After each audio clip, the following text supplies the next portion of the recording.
Halo, assalamualaikum warahmatullahi wabarakatuh. Glad to see you again. Ketemu lagi di chapter selanjutnya.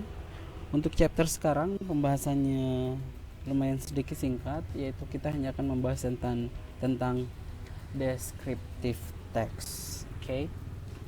Apa itu descriptive text? Descriptive text merupakan salah satu jenis teks dalam bahasa Inggris yang biasanya digunakan untuk menulis narasi deskriptif untuk membuat narasi itu lebih hidup. Jadi orang akan merasa atau pembaca akan merasa masuk ke dalam tulisan kita. Apa saja yang biasa dideskripsikan oleh penulis? Apa saja bisa berupa tempat, objek, sampai perasaan dengan sejelas-jelasnya. Fungsinya bagaimana? Fungsi dari descriptive text sendiri adalah untuk memperkenalkan sebuah objek. Objeknya bisa makhluk hidup, orang, tempat, atau barang-barang lainnya ke para pembaca dengan cara yang rinci agar membuat pembaca bisa ikut masuk ke dalam tulisan yang kita buat.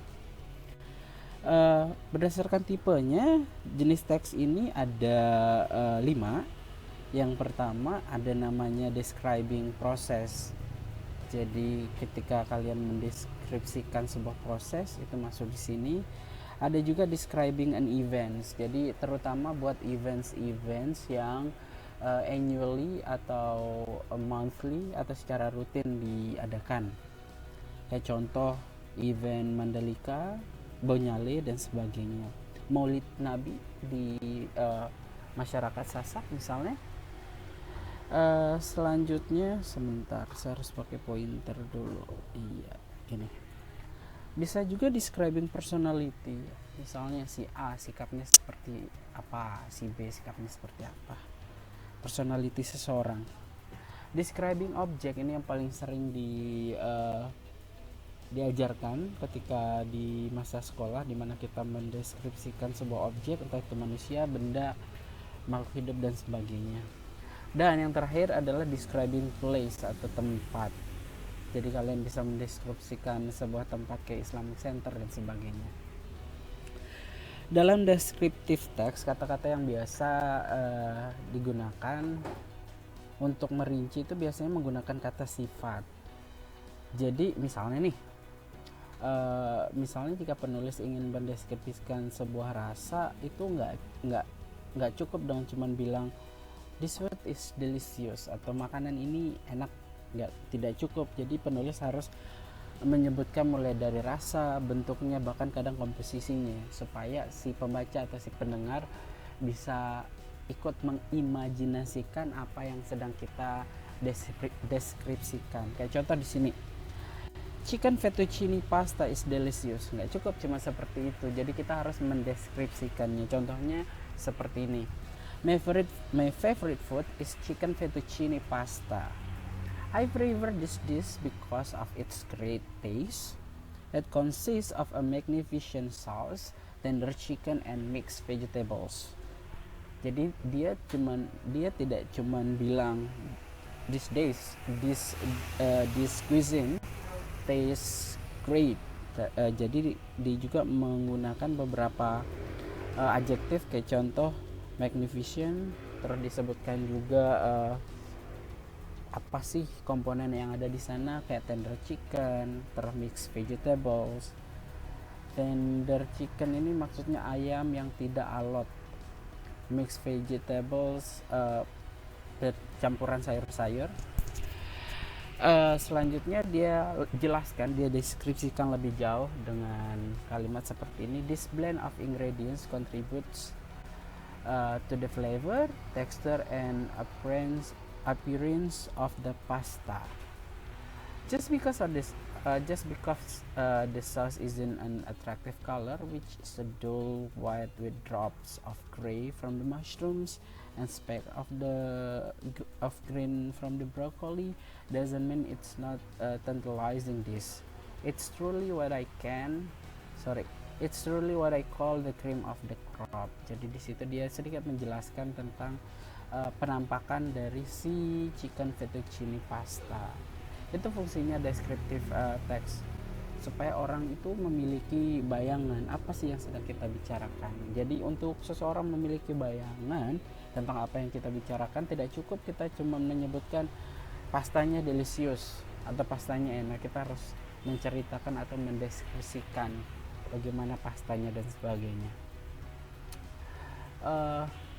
Ada dua bagian. Sorry, bukan recon ini ya, tapi deskriptif belum. Sorry, saya harus ubah lagi. Sepertinya saya lupa mengubahnya. Sebentar. Deskriptif teks memiliki dua bagian atau dua struktur. Jadi deskriptif teks sendiri memiliki dua struktur atau dua bagian struktur. Yang pertama namanya identification, yang kedua namanya description. Identification itu apa? Biasanya di bagian ini kita menyebutkan secara singkat tentang pengenalan dari objek yang akan kita deskripsikan. Ya, makasih. Oke, selanjutnya tambahan penjelasan tentang identification. Untuk menggambarkan sebuah objek dalam tulisan, penulis perlu nih memasukkan identifikasi, biasanya itu di paragraf awal. Tujuannya itu untuk memperkenalkan objek pada para pembaca sebelum dideskripsikan lebih lanjut dan lebih mendalam. Jadi biasanya di bagian sini kita menyebutkan apa yang mau kita deskripsikan, kayak kalimat-kalimat pengantar tentang objek yang kita mau deskripsikan atau topik yang mau kita deskripsikan. Setelah kita memperkenalkan, kita kemudian beralih ke bagian yang kedua, yaitu description. Description itu sendiri apa? Description itu merupakan bagian yang bagian deskripsinya, bagian details dari topik atau objek yang kita akan deskripsikan. Jadi biasanya di situ akan banyak sekali kata-kata sifat, ciri-ciri, fakta, kualitas dan sebagainya tentang objek itu. Oke. Bagaimana dengan language feature-nya? Bagaimana cara kita membahasakan si descriptive text? Yang pertama, biasanya descriptive text itu berfokus pada specific participants. Kayak contoh nih, jenis kucing itu banyak, ada kucing Persia, Angora, singa juga termasuk kucing, lion sama singa sama ya, tiger juga termasuk kucing, tapi kita akan mendeskripsikan tentang lion saja misalnya, atau lion itu banyak dan kita mau mendeskripsikan tentang satu lion tertentu yaitu Simba. Itu maksudnya berfokus pada spesifik participant atau spesifik topik. Terus biasanya tenses yang digunakan adalah present tense. Present tense tahulah, present, beda dengan teks sebelumnya, recount, anecdote dan spoof, di mana mereka menggunakan past tense. Tapi di bagian sini, di bagian descriptive text, kita akan menggunakan present tense. Kayak contoh, it has two doors, my mom likes cooking, dia memiliki dua pintu, atau it has one window, seperti itu. Dan bagaimana dengan verbs? Kalau di bagian recount, terus spoof, terus anecdote itu menggunakan action verbs, di sini kita lebih menggunakan state atau namanya linking verbs. Apa itu linking itu kata-kata kerja yang merupakan kata kerja statif. Jadi dia itu tidak melakukan action, berbeda dengan tipe teks sebelumnya. Contohnya apa? Think, to be juga termasuk di sini. To be, believe, have, belong, love, hate, dan lainnya banyak. Language features yang keempat, biasanya di sini kita menggunakan adjektif. Jadi banyak-banyaklah menghafal adjektif ketika kalian mau membuat the narrative text. Tapi hati-hati dalam menggunakan adjektif, jangan sampai kita hindari menggunakan kata-kata yang udah obvious dan semua orang udah tahu. Kayak contoh blue sky, blue sky, langit yang biru, semua orang udah tahu langit itu biru. Atau green grass, seperti green grass itu rumput yang hijau. Itu kita disuruh biasanya kita menghindari menggunakan kata-kata atau informasi yang terlalu umum seperti itu ketika kita menulis descriptive text. Nah, ini ada saran, ada tips. Usahakan untuk tidak mengulang kata sifat yang sama agar tidak redundant. Jadi jangan menggunakan kata-kata sifat yang sama, kayak contoh atraktif atau beautiful. Jadi she is a beautiful girl. She walk beautifully. Terus she has a beautiful face. She has beauty. Jadi beauty semua.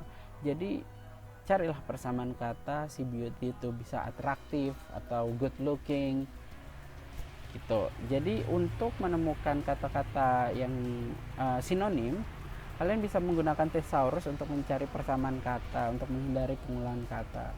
Kalian bisa ketik ada itu kamus online namanya Collins Dictionary. Kalian bisa mengaksesnya. Sebentar, mungkin saya bisa ketikkan Collins Dictionary.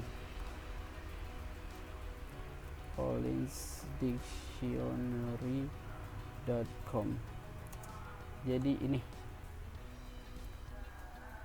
ini kalian bisa akses, dan di situ tinggal pilih thesaurus, kalian ketik, dan nanti di bawahnya ada sinonimnya atau antonimnya. Tapi hati-hati dalam bahasa Inggris, soalnya tidak sama seperti dalam bahasa Indonesia, di mana rata-rata dalam bahasa Indonesia sinonim itu bisa menggantikan kata yang awalnya, tapi di dalam bahasa Inggris tidak semua bisa digantikan. Yang kelima, selain adjektif, kita juga akan sering menggunakan adverb di sini atau kata keterangan. Contoh kata keterangan itu yang biasanya itu ditandai dengan kata ly di bagian belakangnya. Kata sifat yang ada ly di belakangnya kayak loudly, fluently, carelessly, fastly atau recklessly. Ini kan kata sifat nih, ditambahkan ly. Jadi sekali lagi, language features buat descriptive text itu yang pertama biasanya fokus pada specific participle, terus menggunakan present tense, menggunakan linking verb atau state verbs, menggunakan banyak adjektif dan juga adverbs. Example kayak contoh di sini, Italy has some famous cities. Nah, misalnya famous, kita nggak mau pakai kata famous lagi, kalian cari pengganti kata famous di thesaurus kayak di Collins yang tadi saya sebutkan salah satunya. Bisa kita dapatkan well known city, misalnya Italy has some famous city, one of them is Rome. It is very historic city. If you visit Rome, you will have plenty of chances to see all kind of great sights. Jadi di sini pengenalannya. Jadi ini namanya identification. Ini enak ya karena kalimat teksnya lumayan sedikit, cuma 2 paragraf.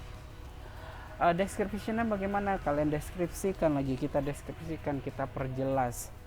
Rome can be traced through its mythology when it was founded on. It was said that the twin Romulus and Remus founded the city in 753 before centuries. On the 21st of April, this corresponded closely to archaeological evidence which shown forming communities in the area. As the Catholic Church grew, Rome become more and more important in both religion and politics. Jadi kalian juga bisa menambahkan informasi di sini tentang bagaimana penampakan kota Roma, terus apa saja yang bisa ditemui di sana dan sebagainya. Oke. Ini merupakan contoh dari descriptive text. Selanjutnya ada juga contoh yang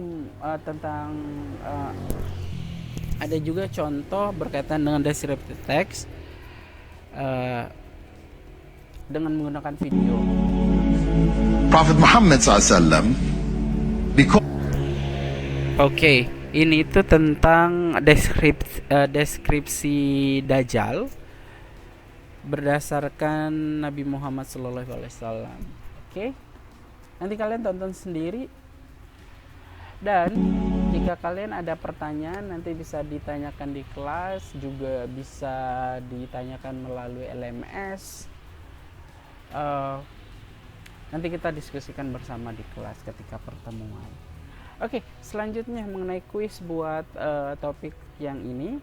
Kuisnya adalah kalian harus menulis sebuah teks deskriptif singkat berkaitan dengan Islam. Bisa itu praktisnya, bisa itu figurnya atau tokoh-tokohnya dan sebagainya, yang mungkin akan kalian gunakan untuk teaching practice kalian.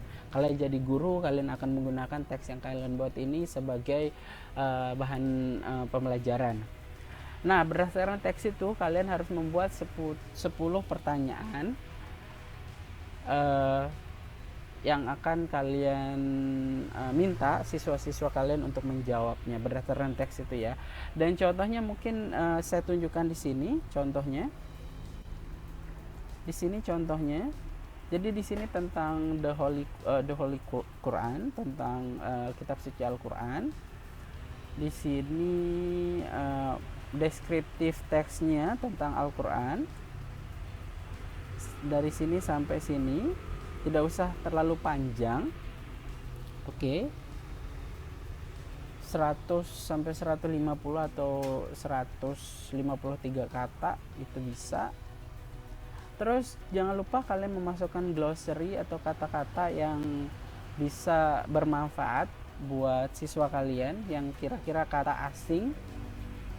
Tidak harus semua, jadi yang sudah banyak berkeliaran kata-katanya jadi bisa di-ignore, kayak beautiful. Semua orang tahu beautiful itu apa. Ini cuman mungkin bahasa singkatnya itu kata-kata sulit. Tidak usah banyak-banyak, 10 saja sudah cukup sebenarnya, atau kurang juga bisa, tergantung dari kalian apakah kalian merasa kata-kata itu kata-kata sulit atau tidak. Setelah kalian menulis glossary-nya, kalian harus membuat 10 pertanyaan seperti ini. Jadi boleh pilihan ganda semua, boleh dicampur juga.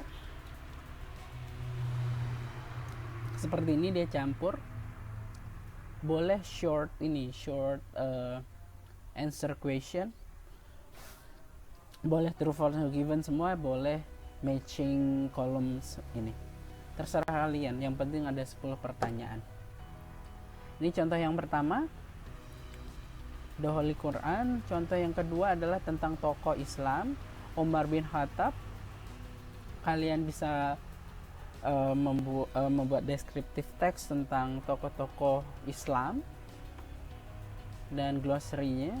Glossary boleh sedikit boleh banyak, sekali lagi sesuai dengan pemahaman kalian. Misalnya kalau kalian ngerasa kata-katanya semua gampang, berarti tidak ada glossary. Tapi kalau kalian ngerasa kata-kata yang sulit itu banyak, ya kalian tampilkan glossary-nya. Dan sekali lagi ada 10 pertanyaan di situ. Okay? Again, if you have any question, please do ask. I'll see you in the classroom. Wassalamualaikum warahmatullahi wabarakatuh. Sorry kalau videonya sedikit ada noise-nya karena ini di record di pinggir jalan. Terima kasih. See ya.